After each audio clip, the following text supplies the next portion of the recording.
From changing characters, to losing the spooks, or just choosing a completely new ending, how far can an adaptation push it before it loses the point of the original? Hello, and welcome to Bloody Good. My name's Emily, and this is From the Page to the Screen, a show where I look at horror media and the books they're based on to determine just how accurate they actually are. Today, we're looking at The Shining by Stephen King and comparing it to Stanley Kubrick's film adaptation. The Shining follows Jack Torrance, who takes up the job as winter caretaker at the Overlook Hotel during its off-season, hoping the isolation will help cure his writer's block. He settles into life at the hotel with his wife Wendy and their son Danny, who is troubled by premonitions. The longer the Torrance's stay goes on, the more it seems the hotel itself is trying to terrorise them. So let's dive in. First, we're going to look at our characters. Jack is played by Jack Nicholson in the film, and Jack is a really troubled man. In the book, he loses his job teaching after assaulting a student, and we get a really in-depth look at his alcoholism and the abuse in his life, both that he gives to his wife and his son, and also that he received from his father growing up. In the film, however, we don't know the reason Jack stopped teaching, and there's no real allusion towards any foul play. We just get the impression that he wants to use this time to write. And we don't hear about his previous writing successes like we do in the book, which kind of helps make his frustrations seem a bit more understandable. Still not valid what he does, but you kind of empathise with him a bit more. And again, not that it's an excuse, but we do understand a lot more about why Jack is the way he is because of his relationship with his father growing up. Again, it's not an excuse, but it helps us understand Jack more in the book, whereas in the film, we don't get that. In the book, Jack's been sober for 14 months after drunkenly breaking Danny's shoulder in a fit of impatience. But where we pick up with them in the film, he's only been sober for 5 months. And I think this is a real shame because I think that build-up of 14 months in the book makes so much sense, that he's tried so hard to stay away from alcohol and keep his sobriety. And then it all just boils over while at the hotel, whereas 5 months, 5 months sobriety is good. Don't get me wrong, but it's not the length that we get in the book, and we understand how much he's gone through to this point. Now, Jack Nicholson gives a great performance in this film, but for me it just feels like it's missing little bits and pieces, and he doesn't feel completely fleshed out like he does in the book. Wendy is played by Shelley Duvall. Now, in the book, Wendy is resilient and actively fights back against Jack when he goes into his rage. I mean, she literally stabs him in the back with a knife. Like, good for you, girl.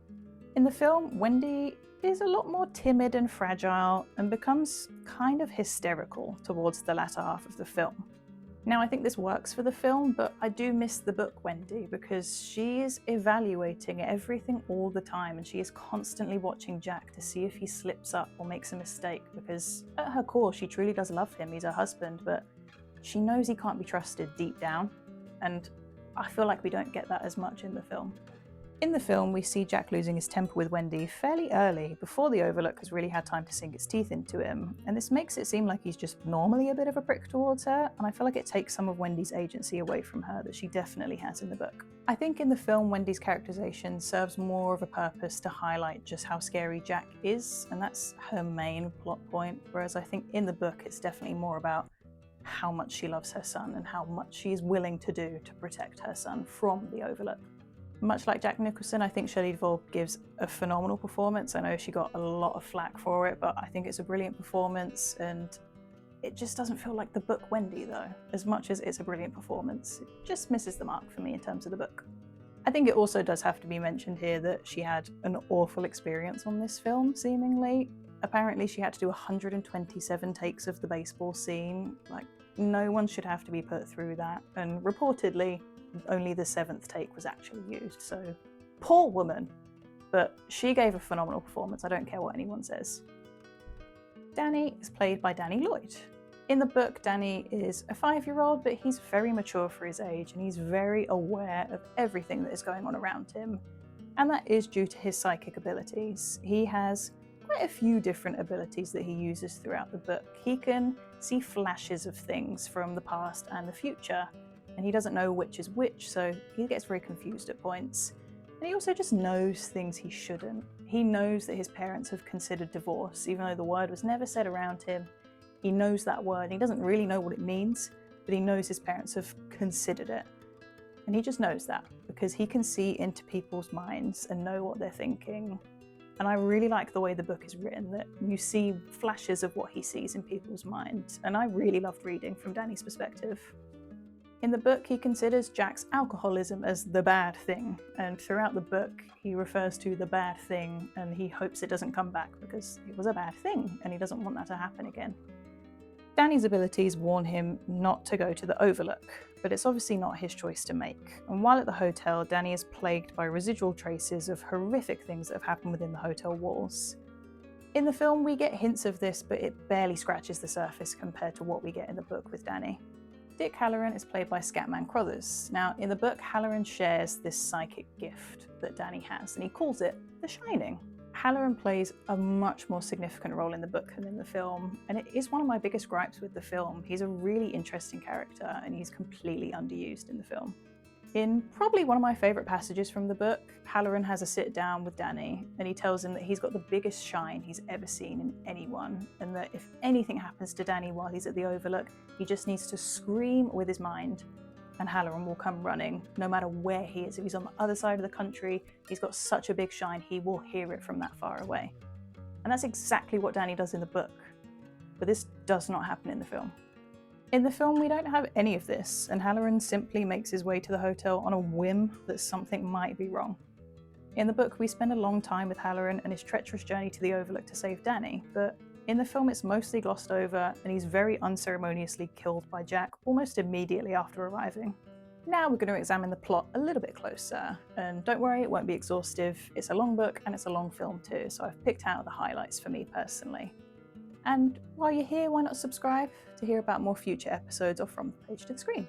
Now, you might have already guessed this by the way I've talked about the characters, but overall I feel like the film just falls a bit short of the book for me personally. I've seen varying opinions from people about who they believe the main character of the story is, and a lot of people do believe it's Jack, and I see that because the hotel is seducing him and giving him all its history for him to just lap up and consume. And I also hear the idea that Jack is kind of a stand-in for Stephen King himself. And maybe that's why Stephen King doesn't love the film that much, because it doesn't paint Jack in a very nice light. But for me reading, Danny really stood out to me as the main character. I think experiencing all of these horrors and unknowns through the eyes of a very perceptive 5-year-old was just really interesting. And don't get me wrong, hearing from Jack and from Wendy and from Halloran, all their chapters and their goings on in the hotel are really interesting. But I just felt the most captivated when I was reading about Danny. Whereas in the film, the plot does very much centralise around Jack and his descent into madness because of what the hotel was doing to him. And I don't hate that, it works for the film, but I wish Danny had a bit more of a role to play in the film. Something that I think is really missing from the film is just the context as to what is going on in this hotel. In the book, Danny has his visions, Jack's doing research, and we get to get the pieces together of what has gone on in this hotel. And it paints a horrible picture. One example of this is when they're being toured around the hotel, they get to go into the presidential suite, and when Danny walks in, he sees blood and brain matter all over one of the walls, and he looks away, and he looks back, and it's gone.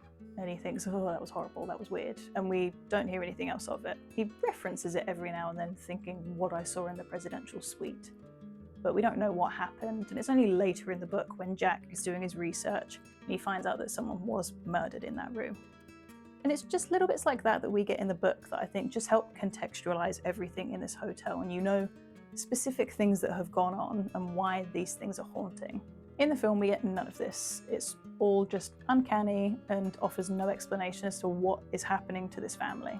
And then it just kind of throws you for a loop right at the end by showing a photo of a party in the hotel from 1921 that clearly shows Jack at the front. It offers no explanation for this, and you're left to wonder if Jack is yet another of the residual ghosts of the hotel, or a reincarnation of a past employee after being told earlier that he's always been the caretaker. Now, the ending of the book is so much more dramatic than the ending of the film. It's really made explicit in the book what Jack's job is, and he's got odd jobs to do around the hotel, but his priority is to check on the boiler twice a day and let it vent, because otherwise the hotel will just explode. And this is a really key thing in the book. He's constantly going down to the boiler to check it's okay and safe. But in the film, we just don't get any of that. We never see Jack in the boiler room. If anything, we see Wendy once looking at the boiler, and that's it. So it's obviously not as important in the film. And that really struck me straight away when this wasn't touched on in the film. I was like, oh, the boiler can't be a massive plot point in the film then, I guess. Ultimately, the hotel's influence on Jack is just too much, and he neglects this duty in the book, and the pressure builds up and builds up and builds up, and only one kind of clarifying moment at the very end, Jack remembers what his job actually is. And he runs to the boiler room, but it's too late, and the boiler explodes, and the hotel comes crashing down, with Jack inside, killing him. And with the hotel burning in the background, Wendy and Danny are able to escape with Halloran. And we get a nice little epilogue with them, like 6 months later, just relaxing in the sun, and it's a nice ending for them. The film ending obviously involves the very famous scene of Jack chasing Danny through the hedge maze in the snow, where he ultimately freezes to death. Now, this hedge maze doesn't feature in the book at all, and I think it just left me wanting more because there is a much more interesting hedge scene in the book. Some of my favourite moments in the book were when these topiary animals came to life and hunted down Jack, Danny and Halloran respectively in their own scenes. And they were just so suspenseful because each of these characters are doing whatever they're doing outside. And they just catch these little glimpses in the background and they think, I'm sure the lion was in a different position a minute ago, but obviously I'm just going insane. A hedge animal can't move. And then they carry on their way and then they hear a rustling and they look back and it's moved again. And I remember I was reading that and I was like, oh my God, this is brilliant. And I'm so gutted that that wasn't in the film. I don't know if it just was too much budget to account for or if Stanley Kubrick just didn't like it. But I would have really loved to see those in the film because they were my favourite parts of the book. Now, I think the film is scary in its own right, but it missed out on a lot of the scares from the book. The only one that really translates over is the woman in the bathtub who strangles Danny. And even then, for some reason, in the book it's room 217, and in the film it's room 237. I don't know why little changes like that happen. I've said this in a few of my other videos, just random numbers or random names change, and I don't really see the point of it. But whatever. Like I said, we don't get the topiary animal scenes. We also don't get this weird spirit that's in the playground that really scares Danny, and he doesn't want to bring it up because it scares him that much. And we do kind of get the dog man, but it's very briefly, and it's Wendy who encounters it, and you know what the dog man's doing to the other man, it doesn't need to be explained, but in the book that scene is much more prolonged. He's not actually doing the act in that moment, but it's just the man in a dog costume on all fours in the hallway, and it's terrifying to Danny, and it's really horrific, and I wish they'd done that instead. Now, Danny's visions in the film are original to the film. The twins don't occur in the book at all. We know there was an old caretaker back in the day who killed his wife and his 2 daughters before killing himself, but Danny never encounters those spirits in the hotel. So that's an original thing for the film. While on the Letterman show, Stephen King said Jack Nicholson's performance was great, but he also had this to say about the film. Well, I feel both ways. I got to see it 4 times because of commitments one place and another, and there are an awful lot of things about the movie that I think are flawless and beautiful and just marvellous. And then there are other times when I feel as though I'd given Stanley Kubrick a live grenade and he heroically threw his body on it. And I do agree with King here. There are some parts that feel lifted off the pages, and there are some parts that feel so far away from what the book intended that it's just definitely Stanley Kubrick doing his completely own thing. Which is fair enough, you're making your own movie, do what you want, but I don't know how much you can call it an adaptation when you've changed so much. King also said, there's no centre to the picture. I wrote the book as a tragedy, and if it was a tragedy, it was because all the people loved each other. Here, it seems there's no tragedy because there's nothing to be lost. And I do have to agree here too. Like I said earlier, that kind of breakdown in Wendy and Jack's relationship happens a lot earlier than the Overlook's influence starts to take hold. And I think it just really shows there's a lot of love lost within this family already, and it means you're not really rooting for them that much. Now, I'll be honest, I found this book really hard to get into at first. The first kind of 130-ish pages were a slog for me to get through. No offense to Stephen King, but that first part was hard for me. But then once they were in the hotel and things started happening, I was invested until the end. I think it's really hard to compare these 2 pieces of media because while they're so similar in a lot of ways, they are so different in so many other ways. King's book is a scary and tragic story about a family on the brink of collapse, both due to issues already present within the family unit, as well as the supernatural influences of the Overlook. The film is brilliant in and of itself, but it feels so separate from the book to me. The book acted as a vague framework, and that's kind of it.